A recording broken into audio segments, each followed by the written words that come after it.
Welcome to the ProSocial Workers Podcast, the place where social work meets diversity, dialogue, and ethical practice.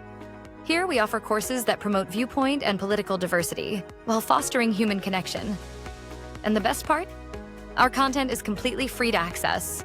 For professional social workers and interested others, we provide the option to earn continuing education credits with a simple fee after listening to our episodes. Go to prosocialworkers.com to learn more. Together, we'll explore how to truly put the social back into social work.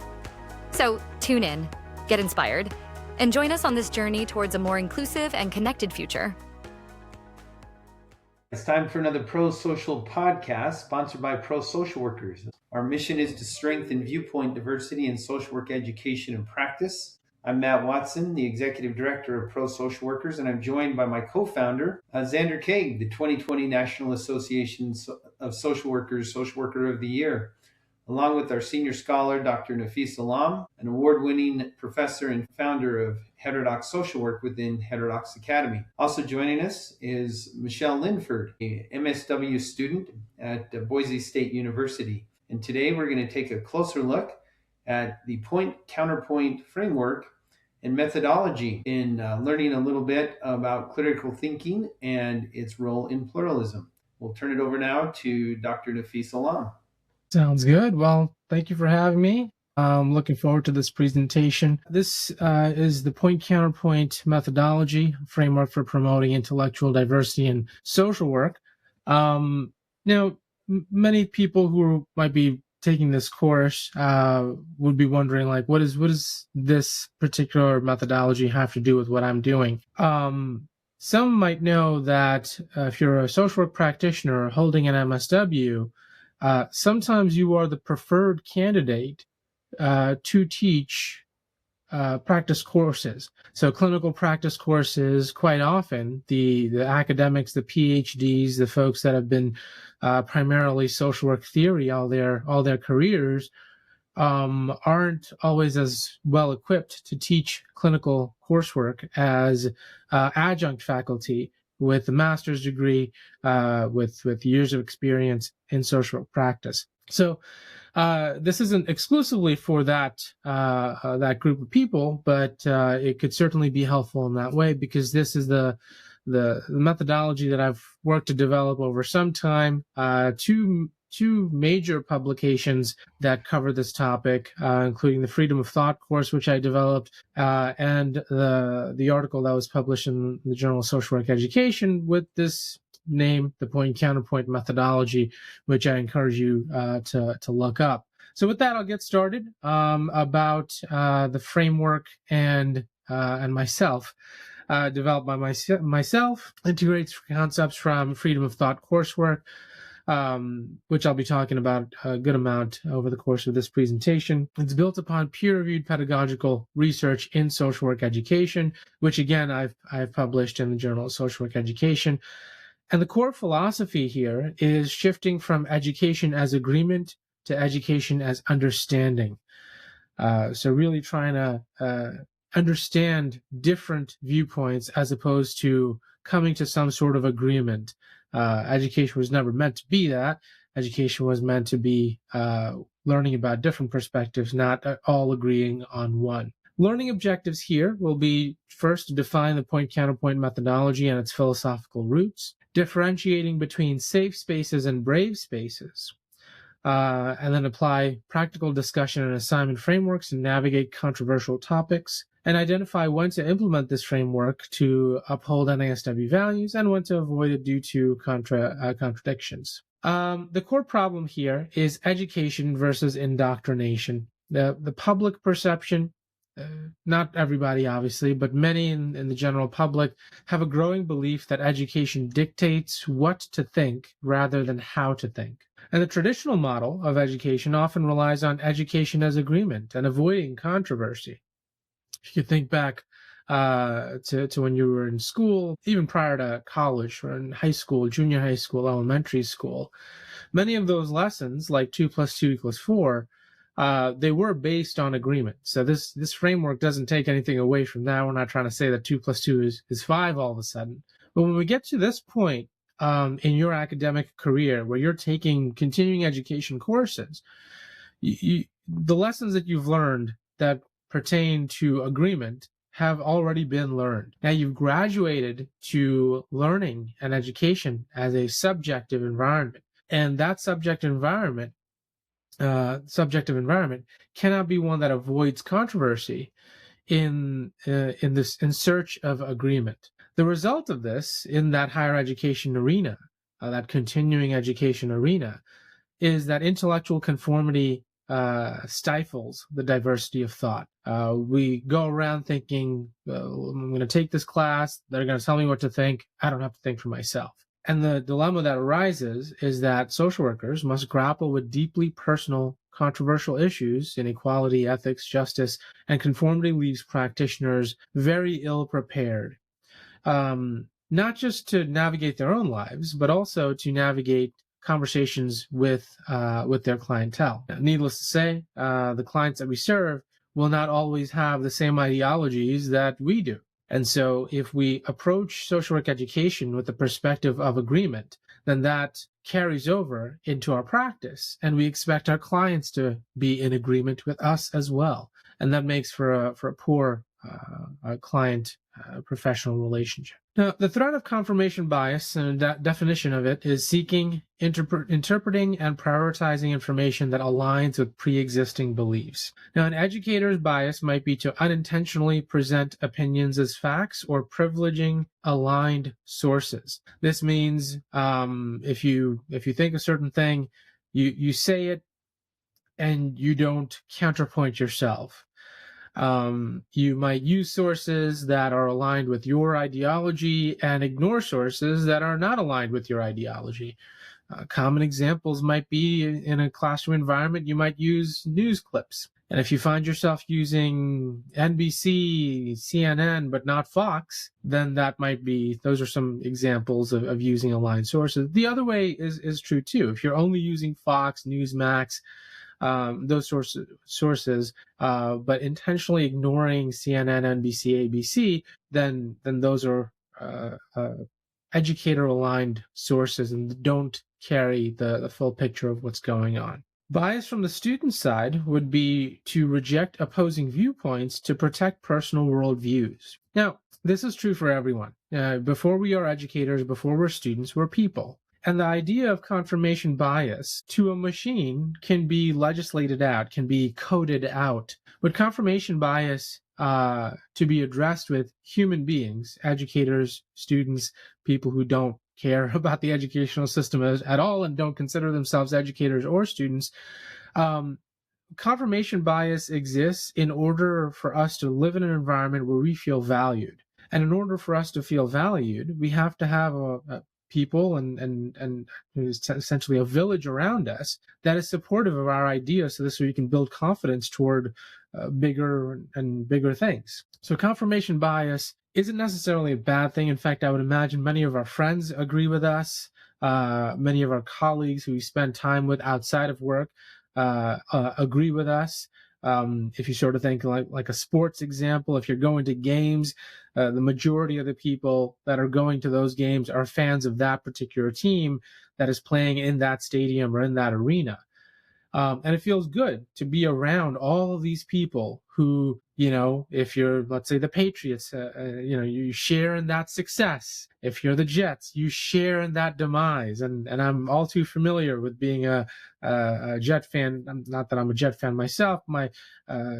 Two of my closest friends have been Jet fans who've gone to games together, and there's a collective, what are we going to do this season and apparently every season.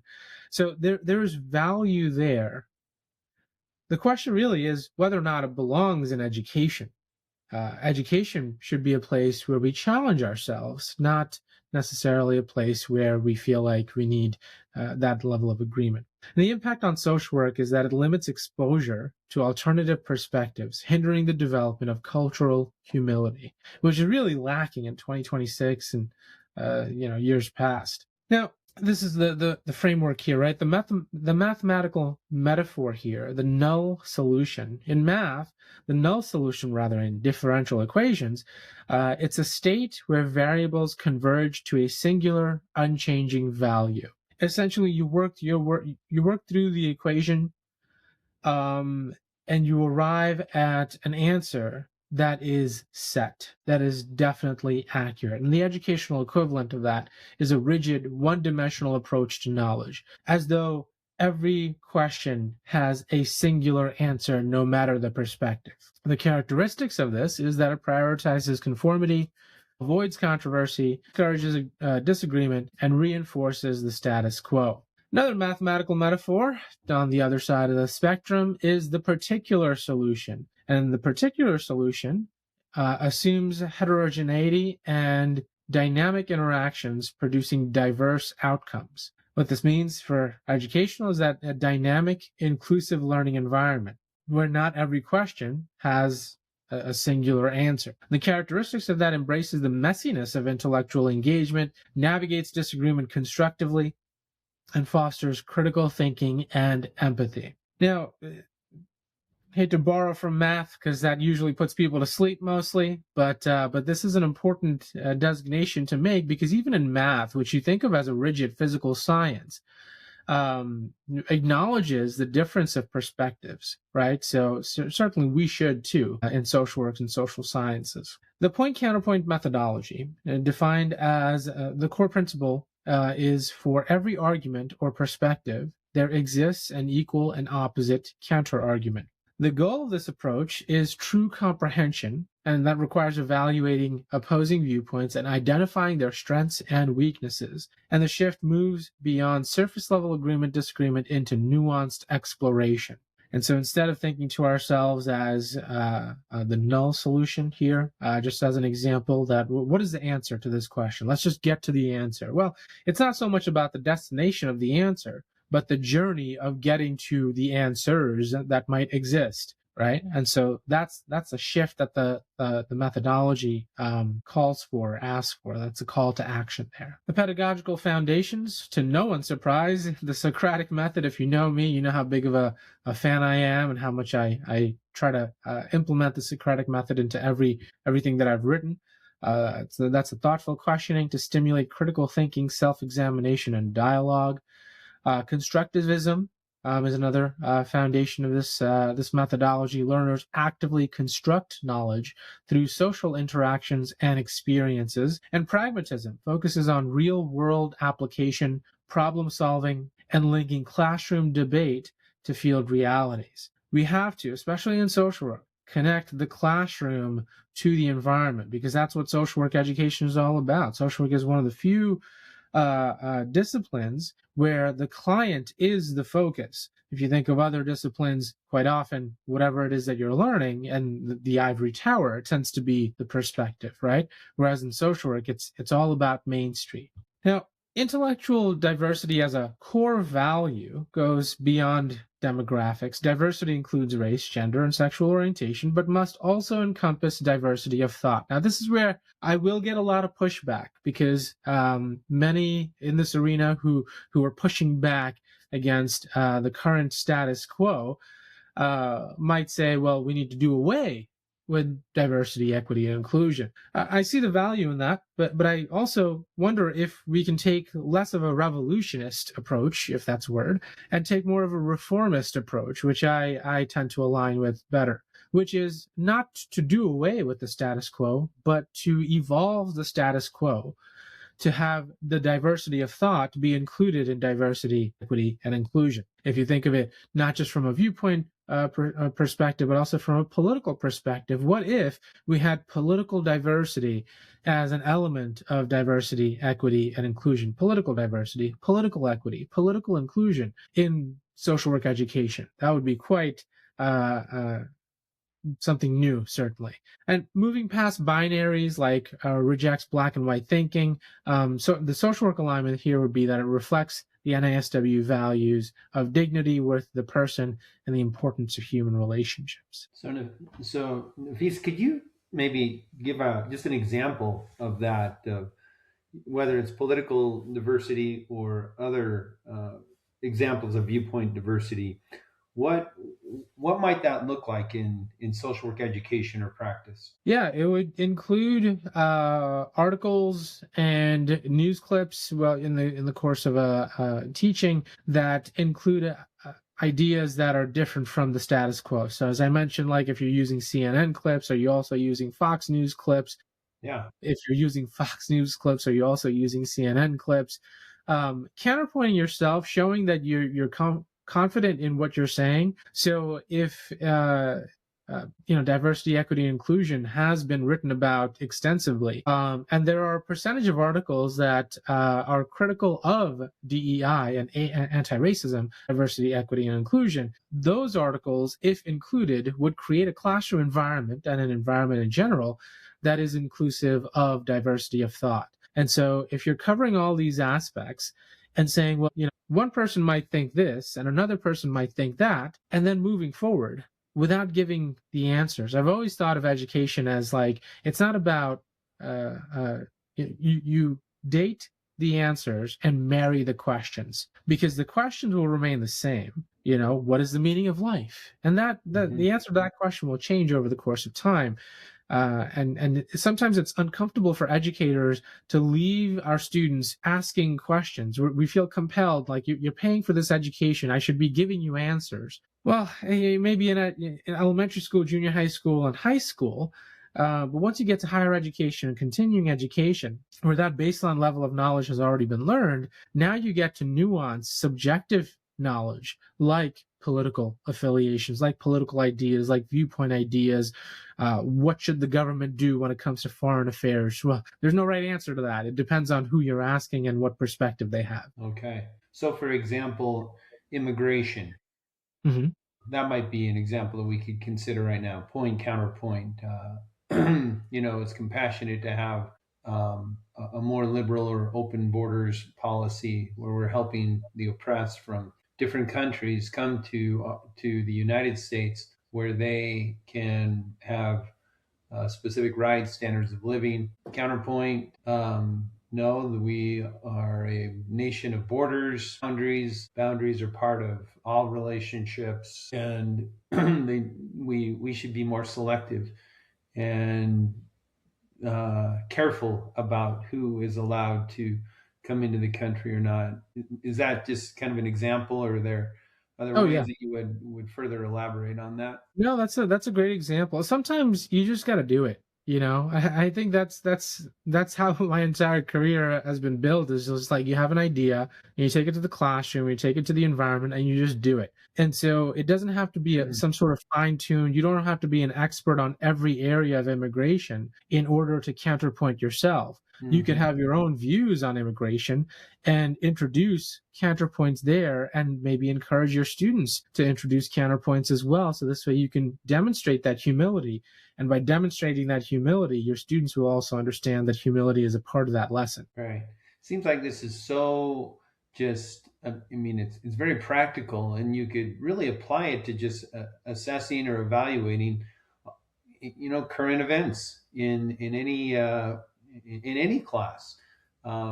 You don't necessarily need a content, limited or focused curriculum. You could bring the current events and apply this just very organically to everything that you're discussing in a social work education forum. Yeah, 100%. We've had this conversation sort of counterpointing ourselves in the past too, where we talked about marriage and relationships. And so, it's now public record that I am very much against marriage. I'm not necessarily against having significant other relationships, but I think marriage is a little too tied to some of the finances and stuff like that. So that was my perspective. But we've counterpointed each other and talked about how, like, that marriage creates family and an environment like that. So whatever topic it is, there's so many different perspectives there. Yeah. And there's obviously diversity within how our little group here sees things as well. So I think we do our best to practice this. So thank you. Yeah, thank you. Can I add something? That is 100%. Yeah, Michelle. We often talk about DEI as focusing on that triad that you have, the race, gender, and sexual orientation. But one of the things that I've been asked to do in my internship here with pro-social workers is revisit the code. And we're going to keep revisiting the code of ethics. And the code of ethics does not limit the definitions of and need for diversity and cultural humility and intellectual humility around just those three. It also includes political persuasion or political points of view and religious points of view and other elements. And so I think it's really important for us to remember as social workers that the code of ethics actually gives us a more expansive definition of what diversity even means from the first place. You're absolutely right. I mean, the literature is already there. It's just a matter of whether or not we're taking it and bringing it into practice. Because, yeah, the NASW Code of Ethics, one of the rare documents where that political perspective was already written in a good amount of time ago, it just doesn't often show up. And that's, one of the reasons why pro-social workers exist, to bring that to light. Yeah. All right. So I will continue here. The next slide. There we go. So I'll get into safe spaces and brave spaces, and this isn't my idea. This is from Ali 2017. A safe space is a space where students with different ideas can isolate themselves from those who disagree with them. The limitation of a safe space can inadvertently shelter individuals from intellectual growth, and the reality is that the real world and the social work field are rarely emotionally safe from differing ideologies. In contrast, a brave space is moving from emotional comfort to intellectual courage, and the goal is to find a space where individuals on different ends of a spectrum can speak candidly and learn from one another. And the expectation is discomfort, and that discomfort is acknowledged as a necessary part of growth. Some of the elements of a brave space are controversy with civility. Varying opinions are accepted, and not like that side-eye sort of acceptance, right? Where it's like, whatever. More of like, yeah, great, keep talking. We're learning from you. We don't necessarily agree with you, but we're still learning from you. That sort of controversy with civility. Owning intentions and impacts, acknowledging when dialogue affects emotional well-being, and challenge by choice, the option to step in and out of challenging conversations. Of course, respect, showing respect for basic personhood, and of course, with that respect comes no attacks, agreeing not to intentionally inflict harm. Now, here I have to talk about how important it is to have both spaces. We're certainly not saying that every space should be a brave space, because a brave space, as you can see, is very challenging, and you're essentially always on intellectual and sometimes even on emotional edge, because whatever you say, you're saying it with the purpose of being counterpointed. Imagine if you were going into a conversation knowing that the person you're having a conversation with is tasked with disagreeing with you. Not a good feeling, right? And so when we talk about brave spaces and safe spaces, we have to do so with saying, like, when are these spaces appropriate? I'll give you an example. I'll use myself as an example. My home is a very safe space. Now, I'm teaching about brave spaces, but my home is a very safe space, a space where I can isolate from those who disagree with me, and I can inadvertently, or really intentionally, shelter myself from intellectual growth. In my safe space, in my home, I have decorated exactly how I want. My girlfriend and I agree on so many things. Many times it appears as though we share a brain.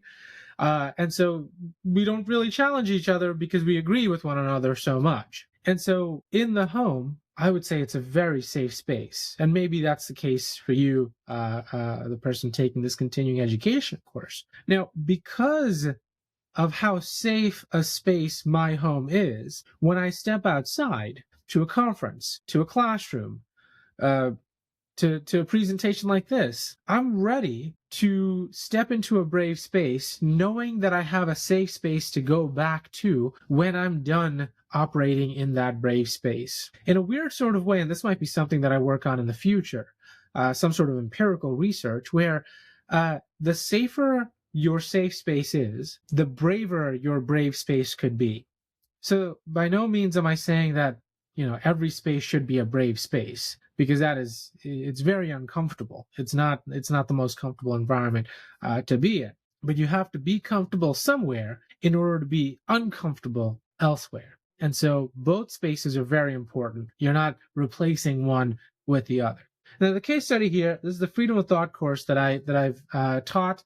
The context for this is general education within ethics and diversity sequence. The structure was an average 15 sessions, average class size of about 30, taught in person and online synchronously. And the topics were these specifically: health, wealth, race, love, gender, sexuality, and ideology. The premise of the course was that it was taught with the underlying assumption that there is no single prevailing argument nor one right answer. And so whenever we were talking about health, wealth, race, love, gender, sexuality, ideology, each of these we would have 2 to 3 sessions each to cover those 15 sessions, right? So like we could just quickly go through these. When we talk about health, some people consider running very healthy. Other people consider weightlifting very healthy. There are counterpoints to all of this. Some people consider breakfast to be the most important meal of the day. Others consider breakfast to be the least important meal of the day. The whole most important meal of the day being concocted by capitalist companies of the past. So there are disagreements there. So stepping into a brave space. Wealth. Do you want to save money for now, or do you want to save money for later? Well, how long do you know you'll live? Do you know you'll live long enough to enjoy the wealth that you're accumulating, or is it better to enjoy that right now? So there's counterpoints there. Racial topics as well, where it comes to Black Lives Matter, all lives matter. There's so many different conversations there to point counterpoint. Immigration is also a part of race, right? So like, how inclusive should the United States be? I'm an immigrant to the United States. I was born in Libya, raised in Bangladesh, came to the United States when I was 7 years old. English is my 4th language. And so in certain circumstances, I wouldn't even be here to present this to you right now. Love, we already talked about. This is a pretty fun conversation to have, especially with this group. Michelle, I don't know your perspectives on this, but me, Matt, and Xander have talked about this extensively, and I feel like this is an area where it's just very fun to have these conversations, because I tend to disagree with many of their perspectives, and all out of love, right? Gender, sexuality, ideology, of course. I don't want to just spend too much time on this slide, but there are so many points and counterpoints to be made all over. So the establishing the culture. And this is another reading, a pretty short reading, Willing to be Disturbed by Margaret Wheatley. Philosophy is that we don't have to let go of what we believe, but we do need to be curious about what someone else believes. And within the assessment of this course, grading is based on participation, adherence to civil discourse, and demonstrating understanding, not ideological alignment. And we manage civil discussions in the format of which is a traditional participation, raising hands. 50% of the class time is dedicated to discussion.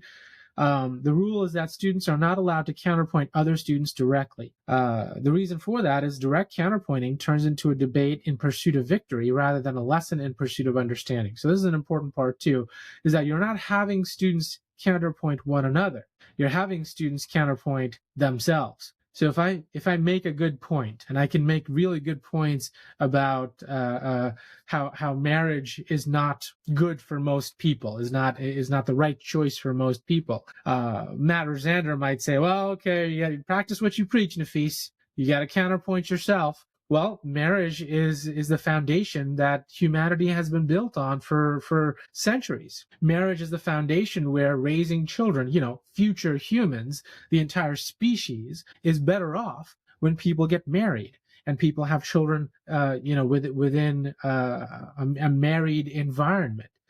Marriage, that commitment creates that safe space, and I can't imagine any space being feeling more safe than spending time with the person that you've chosen to marry, right? So there's a lot of good things that come with marriage too, and it's important for all of us to be able to be strong in your convictions, but be able to counterpoint yourself.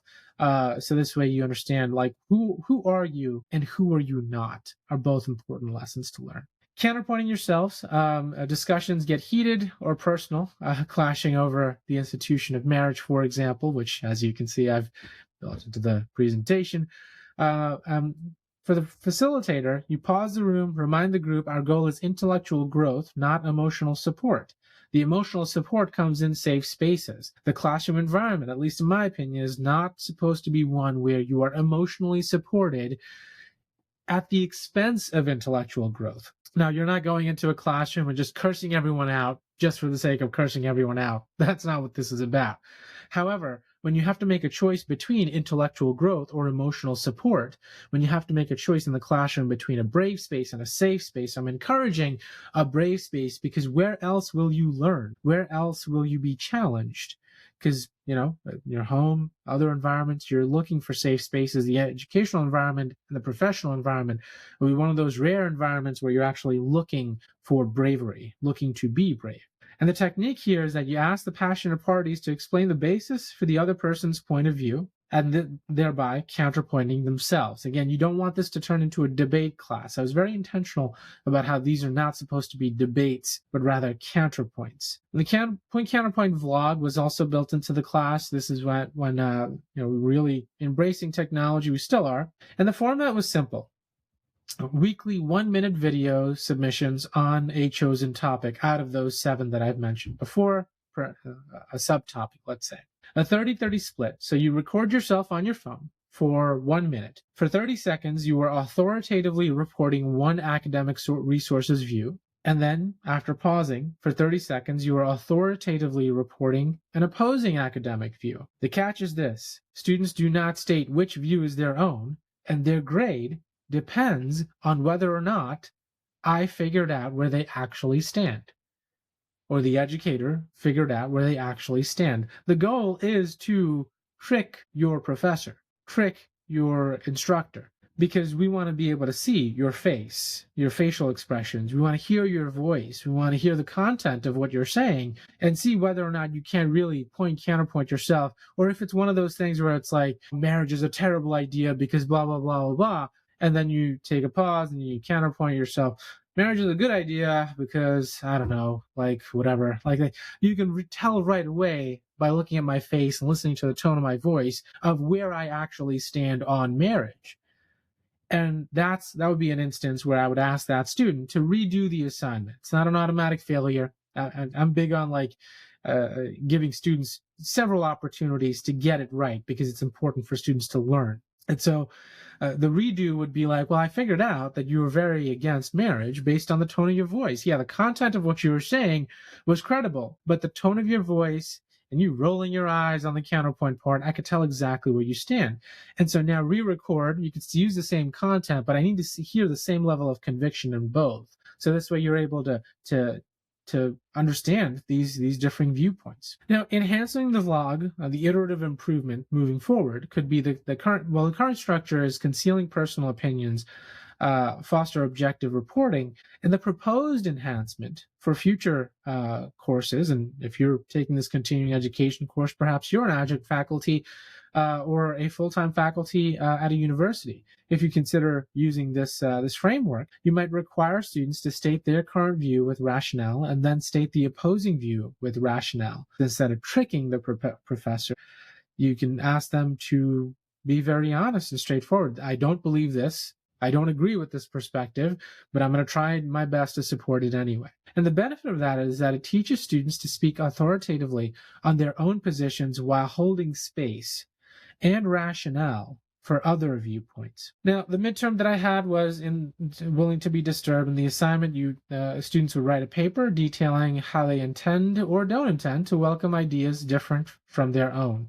It's a very honest assignment, as you can tell. In the application, choosing a highly specific, polarizing topic like transgender athletes in sports. And the outcome is that students delineate their boundaries, distinguishing between being conversationally open to understanding versus adopting the belief. And the final presentation was persuading an audience. The task was a 5-minute, 13-slide presentation comparing safe spaces and brave spaces. And the challenge was that students must provide compelling arguments for seeking safe spaces and compelling arguments for seeking brave spaces. So you see, the final assignment was actually to point-counterpoint the point-counterpoint methodology. I thought of that as being kind of meta. And so, That was a part of that course. And the goal was culminating proof of the ability to hold two opposing concepts simultaneously. So if we're going to call for people to point counterpoint one another, they have to be able to point counterpoint the point-counterpoint methodology as well. Now, moving on from the course, or from the freedom of thought course, the practical applications in social work education are these. In child welfare, debating family reunification versus child removal using evidence from both sides. If you worked in child welfare, I've worked in child welfare, you might have questions about whether or not this is, should we remove the child from the home? Is the child safe? Will the child be able to make it to next week? Does the child have food, shelter, all basic needs being met? And then being able to counterpoint that. Well, what would removing the child do? We've learned psychological trauma that children will experience over one single removal, which can really impact the rest of their lives. So if they're 7, 8, 9 years old, extremely impressionable, extremely dependent on their guardians. If basic needs are being met, but more advanced needs aren't being met yet, you might want to counterpoint yourself and ask yourself, is removal the best option? Or should we set up daily preventative services so you don't cause trauma to the child, but still address what needs to be addressed? Next example is trans-affirming pedagogy, presenting arguments for and against specific interventions to build deep, resilient inclusivity. And so, how do we build that inclusivity without excluding perspectives of anyone, really? Racial justice, using case studies like Black Girls Matter, #Black Girls Matter, to debate systemic responses to school discipline disparities. You might not know this, but you probably do if you're a social worker. Black girls are indeed disciplined in a very different way compared to other racial groups and other gender groups. And so how do we address that? Through point counterpointing, we can say that, well, maybe the behaviors need to change, or the educational approaches need to change, or perhaps there's new lessons that the educators can learn on how to discipline certain groups of students. Right? So this is all an opportunity to learn. The idea, of course, is to destigmatize disagreement. The stigma is that the disagreement is often viewed as a failure to understand or a challenge to authority. If we can reframe disagreement and normalize it as an opportunity for growth, I think it would develop the confidence to express views and the humility to consider opposing ones. All too often when we think of disagreement, we think of it's a mic drop type moment, right? We're trying to figure out who's going to win. It's not a matter of who's going to win or who's not going to win. It's a matter of whether or not we meet the client where they're at, and whether or not we are training ourselves to meet the client where they're at. Because we might win in a classroom environment, a classroom debate, but then when we bring that concept that we just debated and won into the real world, into Main Street, take it from the ivory tower and bring it to the main street, then you might have clients that aren't as easy to win over. They have their own worldviews, and you're trying to change their minds, and they're not going to. So you have to be welcome. You have to welcome those brave spaces to understand that not everyone's going to agree with you. Now, the role of the educator, the facilitator, is to acknowledge biases, take deliberate steps to present multiple perspectives, facilitate, don't dictate, shift from being the sole authority to a facilitator of dialogue, and model intellectual humility, acknowledge personal limitations, and be open to constructive criticism. All too often in a classroom environment, educators feel like, I've got 30 plus students who I can shape and mold, and they will be my minions who will think the way that I think. Well, it seems like you need the students more than the students need you. You're there to be an educator. You're there to be a facilitator. You're there for their growth. And for them to grow, you have to create an environment where you have to check yourself, check your emotions at the door, and be able to engage with students in such a way where you're challenging them to think deeper and think further. Now, the ground rules for implementation: listen actively without interrupting, share responsibility for including all voices, and this share means you as a professor have to be willing to allow your students to say, professor, we didn't get an opportunity to counterpoint that point, right? And which can be very uncomfortable, certainly. Focus on ideas, not personal attacks. Use evidence to support claims, respect confidentiality, and allow opt-outs for highly sensitive topics. Potentially, like, if you're talking about the topic of abortion, and if you have a student who has had an abortion, then they might not want to disclose that, but they might still want to opt out of engaging in that conversation and be more of a spectator. I've learned that when you teach these sorts of courses, there's no shortage of people that want to interact, that want to have conversations. So if one or two students want to just, check out of that particular conversation and be spectators instead of engaged participants, you'll still have 25 to 28 others who are willing to participate. Now, the limitations here are that the polarization risk can emphasize winning over consensus if not facilitated carefully. Trauma context may cause emotional distress for individuals with lived experiences related to the topic. Human rights contraindicated for non-debatable human rights issues like denying basic dignity. So point counterpointing doesn't always work when it comes to every topic, like slavery, for example. There's no real counterpoint to slavery. So there are some baseline knowledge that is already established, and much of this exists in where subjectivity does. It is also resource intensive, requires highly skilled facilitation and time, at least double the time. If you were intending to teach a topic, you now need to have double the time to teach that topic in order to fairly counterpoint all of that. Alignment with the NASW Code of Ethics and Social Justice, questioning existing power structures through rigorous intellectual analysis, cultural competence and humility, confronting biases and broadening worldviews, and ethical decision-making, training practitioners to evaluate conflicting ethical principles without retreating to what we established as the null solution. The outcomes in student reflections, a quantitative metric, at least from what I've experienced, and 80% of course participants end the term respecting their own views while understanding and respecting counter views. And the qualitative feedback that I've received, these helped me better identify where I truly stand. Challenging my beliefs helps me understand people who think differently, and I've learned to be more civil and better empathize.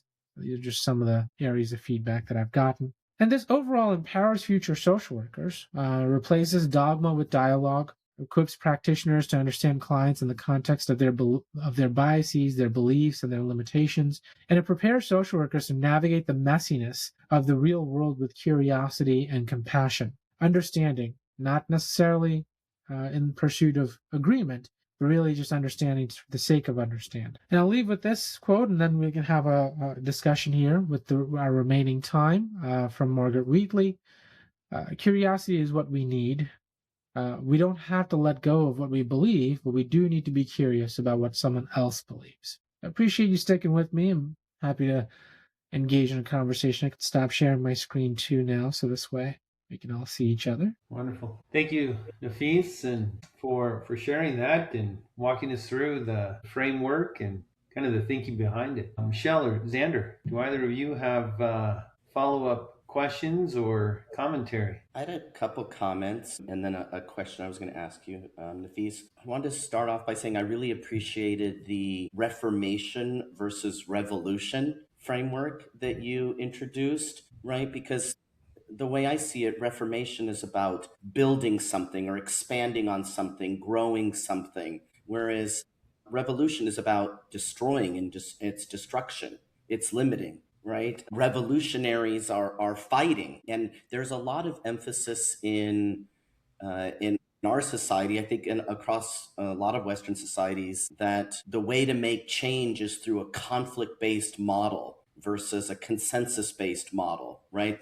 That you fight for justice, right? And fighting is hand-to-hand combat, or it's with weapons, or it's with harsh words, right? And so, but the Reformation is not about that. I was remembering when you were talking about introducing this into the student population, that when I was first in graduate school, I taught at a high school, and it was my first time teaching, and they were like, design the syllabus, you design the lesson plans. And I was a speech teacher, and I thought, I'm going to have them do, in addition to like the introduction speech and the how-to speech and, the persuasion speech, I thought, I'm going to try some of this pro-con, speeches. And so I asked everybody, here are the topics. Like you, I put a list of topics, and I asked them to turn into me which topic they wanted to speak on and what their position was. And then my assignment to them was they had to actually do all the research and then argue the opposite, right? Because I wanted them to develop that skill to be able to understand what the other perspective is. My question is, and this might be a bit too personal, you can opt out if you'd like, but I'm wondering, like, how did you come up with this framework? Is there something in your life that led you to come to this place where you want brave spaces? You want to introduce people to it. You want to live in it. Of course, with your safe space that you can retreat into like all of us. But where did this idea come from in your life? Yeah, it's, early on in my education, I was in environments where I had to agree with others. And then as I started to gain the acumen, the more letters you have after your name, apparently, the more authority you have to speak on things. And then as I got the LMSW and the PhD, I found myself doing sort of the same things that I was subject to. And so it really started with wanting to keep myself in check. Because I realize I respect these scholars greatly. I disagree with them, but I do respect them nevertheless. All of my professors from the past, I found that they turned the classroom environment into an agreement session. And I wanted to be different. And in order for me to be different, I had to keep myself in check. And so I started with the framework to keep myself in check. And then it caught on with some of the other professors that I would report to, some of my mentors who were first teaching me how to teach. And they thought of it as somewhat of an interesting idea. And apparently it's interesting enough where it's published now in the Journal of Social Work Education and the Journal of Deeper Learning. And so that's how it started. And now I have the privilege of doing these presentations and teaching others how to create an environment where they can be humble and create environments of disagreement as well. Just really quickly, I'll say two things to that. One is, I think at Pro-Social Workers, it might be fun to start a point-counterpoint group where we can come together and do this together. I think that would be fantastic, and invite people in, right? Invite social work students and social workers. And I forget what the second thing, but that I'll stick with that. I think we should be doing that, and so we can get practice doing it. Yeah, and it's fun too. I mean, I will never forget the conversation that me, you, Xander, and Matt had on we went through a bunch of different topics, but I specifically remember sticking on the marriage topic and the official commitment topic, and how getting the government involved and what's supposed to be between two people, and it'll always stick out to me because it's fundamental, isn't it? Like, as people, not necessarily as professionals, it really doesn't matter if you're married or not married or whatever, but consider you to be friends of mine. And with that, we have more than a professional relationship, but a personal relationship. And to have such stark differences of opinion when it comes to something so fundamental to who we are as persons, not as professionals, is just so much fun to have those conversations. You're right. I think it is fun. I think we really need to lean into it because we're missing out. Like, America and the world is missing out when they're so much in pursuit of agreement and consensus, and not so much in pursuit of enjoying themselves and having fun with disagreeing with one another. Yeah. I remember the second thing, which is, Mohandas K. Gandhi, one of the more famous quotations from him is, be the change you want to see in the world, right? So we have to practice what we preach. And sometimes we even have to practice what we don't preach in order to, get better at understanding what other people are going through. And my father told me a story when I was young about how people used to stand in line to get an opportunity to talk to him. Gandhi would go out into the public square, and a mother with her child, and they stayed in line and stood in line. They finally got up there, and the mother asked, Gandhi, will you please tell my son to stop eating sugar? And he said, come back next week. And then they came back the next week and they stood in line and stood in line and stood in line. And then when they got back up there, she reminded him and he was like, oh, yes. And he said to the boy, whatever he said, including to stop eating sugar. And she said, well, why couldn't you say that last week? And he said, well, I had to stop eating sugar. Right? So hypocrisy is also an interesting element in the things that we're doing, the things that are being taught to us as students, the things that we're passing on to our clients and our patients. Are we hypocrites? Are we living, right? Are we living the values and the principles and the ethics that we're espousing, that we're holding other people to respond to and to be beholden to? So, just confronting that hypocrisy, I think, happens when we do a point counterpoint kind of exercise. One of the reviewers, I don't think it's any surprise, it's an academic journal, so the first edition of my submission was not accepted, so there were a good number of revisions. And one of the reviewers, brilliant, peer reviews are blind, so I don't know who it was, but I wish I could shake their hand, because their perspective was like, all right, so this is a great methodology. Is there a framework to point counterpoint the point counterpoint methodology? I'm like, yes, I can add a subsection for that. It's perfect. And yeah, if we're going to practice this, we have to practice this for ourselves as well. So, the point counterpoint methodology, there are points and counterpoints to using the point counterpoint methodology. For example, if you're using the point counterpoint methodology for 2 + 2 and arguing against 4, it kind of falls apart. Right. So like with everything, the answer is always, it depends. Is the point counterpoint methodology the right thing to use, the right approach, the right framework to use? Like the answer to most things, it depends. Right. Yeah, I had a thought. Go ahead, Matt. Go.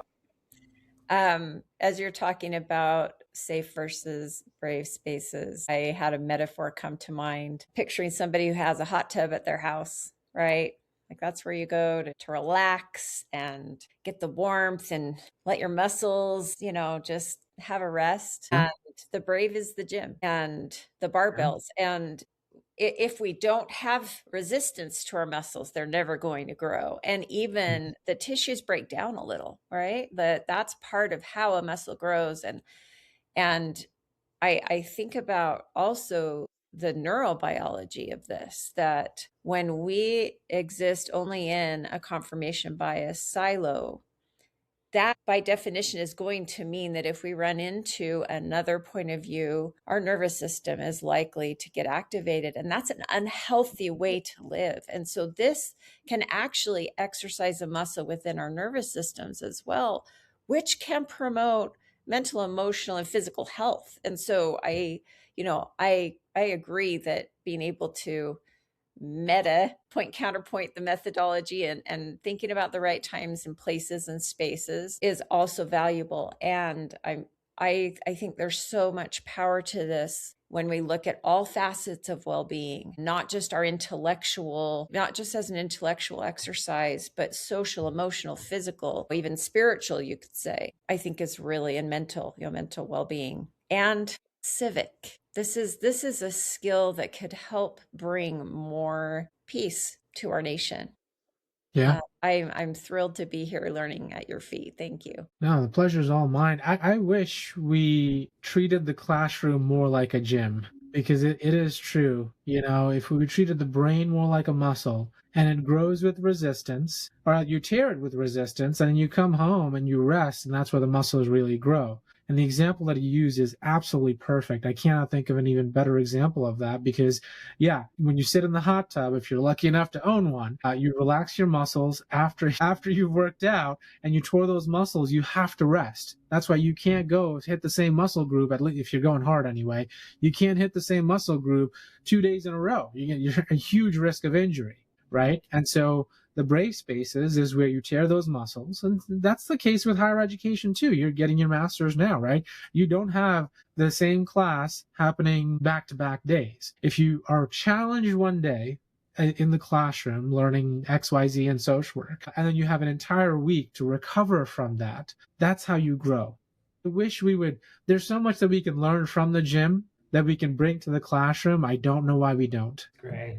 Well, and hopefully this is a little bit of a gymnasium. At the same time, Nafees, I'm interested in, like, if we were to meet, Xander, appreciate the suggestions. Let's say in 2 weeks, we met again and we had kind of a longer form discussion, a point counterpoint discussion about, let's say, marriage. Talked about that a few times. When we first presented this framework several months ago, we went over a number of things. And so I think we spoke like 60 seconds or Yep. something like that. If we were to do a long form discussion, what would be the difference between a debate and a point counterpoint? Yeah, a debate would be where me, you, Xander, and Michelle now, right? We would counterpoint each other. So if Michelle makes a good point, Matt, you try to make a point that counterpoints her, that would be the debate. The counterpoint perspective is where Michelle makes a really good point and Michelle counterpoints herself. A debate, naturally, you're going to want to win. Human beings are wired. I think we wouldn't be here if it not. We've evolved to seek victory. And so we cannot undo centuries, millennia of genetic coding and say, oh, yeah, we're going to debate each other, but we're not going to care about winning. That's never going to happen. So the way to sort of circumvent that is to point counterpoint one another. You can't feel like the winner and the loser in the same thing. So you sort of take yourself out of the equation. So the difference between debating and counterpointing is how many people are involved. Debate involves at least two people. Counterpointing involves one person and having that counterpoint perspective, counterpointing themselves. So I have a follow-up question on that. We live in a world where everything can be taken out of context, that somebody could record or take something that we say and post it somewhere else and say that this is what Nafees Alam as a social work professor is saying, or this is what Matt Watson is saying, and it could be distorted or taken out of that context. Is it important that you declare at some point in time, well, this is what I actually believe or that I do, or do you always need to suspend that statement of where you stand lest you be accused of the counter argument that is going to be much more difficult for you to defend if you're put before an ethics board or an ethics, having to respond to an ethics committee? Yeah, I mean, listen, there are recordings of me out there counterpointing myself, talking about how wonderful marriage is. And certainly if you were to take that clip and say, oh, see, Nafees believes that marriage is a wonderful thing. So yeah, you can clip and take things out of context, certainly. I don't know how healthy it is to live life on defense. There will be bad faith actors and there will be plenty of material. We're all public figures. At this point, to varying degrees, we're all public figures. And certainly we've said something, written something where if taken out of context can seem incriminating. But to live our entire lives on defense and assuming everyone will act in bad faith, I don't know if that's necessarily mentally healthy. And so maybe I should be more careful about that, counterpointing myself and not necessarily declaring, well, this is where I actually stand. This is where I'm just counterpointing for the sake of counterpointing.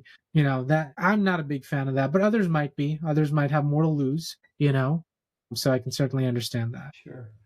Well, We have an employer who says, hey, this is what we stand for, what we're trying to do. We do sometimes have a lot to lose. That said, maybe it would be good in a couple of weeks for us to reconvene and practice this and do a little bit of homework and preparation so that we can point, counterpoint, and perhaps facilitate constructive disagreement. And so say a little bit more about that, because you've mentioned the value of open inquiry and constructive disagreement before. What's the relationship between point, counterpoint, and constructive disagreement? Well, it's constructive disagreement in practice. So, when we think of constructive disagreement, some people might say, like, well, what exactly does that mean? How do I do that? Well, the point-counterpoint methodology is one way to practice constructive disagreement within yourself. No one spends more time with you than you. And so at any time you can do this on your own and think to yourself, well, this is what I think.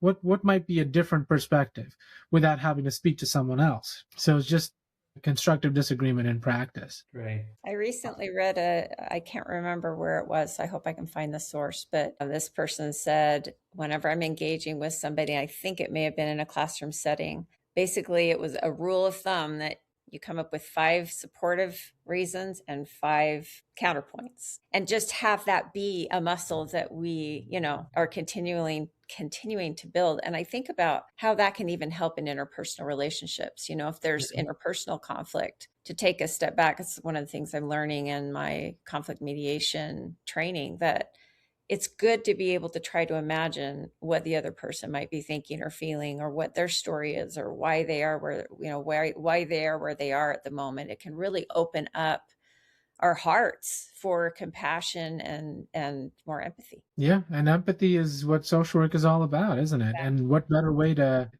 create an environment where people have empathy than to ask people to consider those different viewpoints and different perspectives that people might have. And yeah, in interpersonal relationships, with friends, with significant others, while you might agree on the majority of things, there will certainly be areas of disagreement. And it can be very helpful and very healthy to think of why do we fundamentally disagree on this one thing, but we agree on so many other things? Like what is, think of my girlfriend Ruby, for example, like what is she thinking? What perspective does she have where we essentially live most of our lives together and just do everything together? Why does her opinion on this, is it so different than mine? And you start to think, okay, so this might be upbringing, this might have to do with worldview, this might have to do with gender, certainly, right? So there are certain things that are more important to her than I don't even think about, and there are certain things like safety and stuff like that. We went to New York City, and I was like, just go ride the subway, go to the Bronx, and get such and such, and come back. And she's like, yeah, no, not doing that. That's not.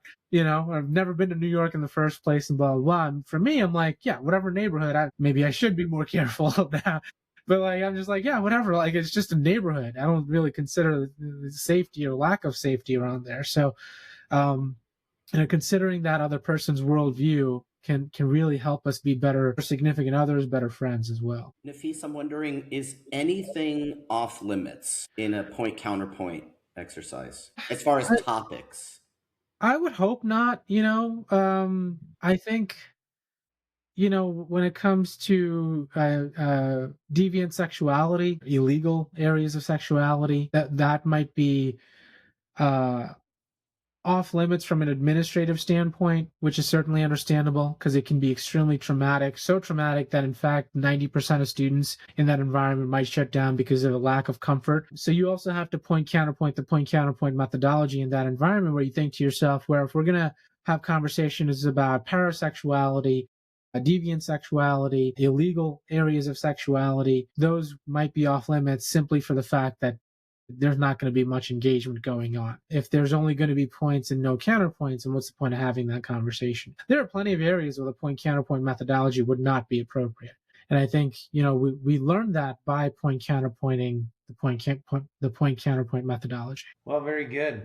Well, let's commit in the future to having a point-counterpoint discussion. Our listeners and others can anticipate that, and we'll identify a theme. Perhaps we could dig a little deeper on that article that you referenced, Nafees, and marriage, and that seems to be, like you say, fairly foundational. So it might be a fun discussion to have, given kind of where each of us are at. So it's the beauty of pro-social workers, is we have diverse viewpoints among ourselves as well. So thank you. Yeah, let's do it. I just wrote an article about polyamory, very much on the side of polyamory. And if you want to talk about that, I think that could be really interesting. Whatever we want to do, it doesn't have to be an article that I've written. I'm happy to read another article and point-counterpoint that. Great.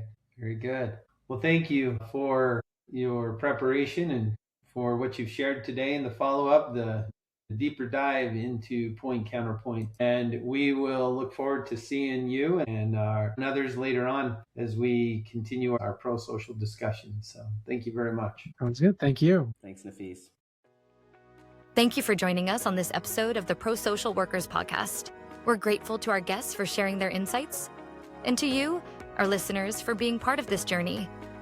If you'd like to earn continuing education credits, don't forget to visit our website at prosocialworkers.com, where you can register, pay a fee, complete a course evaluation, and take a quick quiz. We look forward to having you with us next time as we continue to explore how we can put the social back into social work.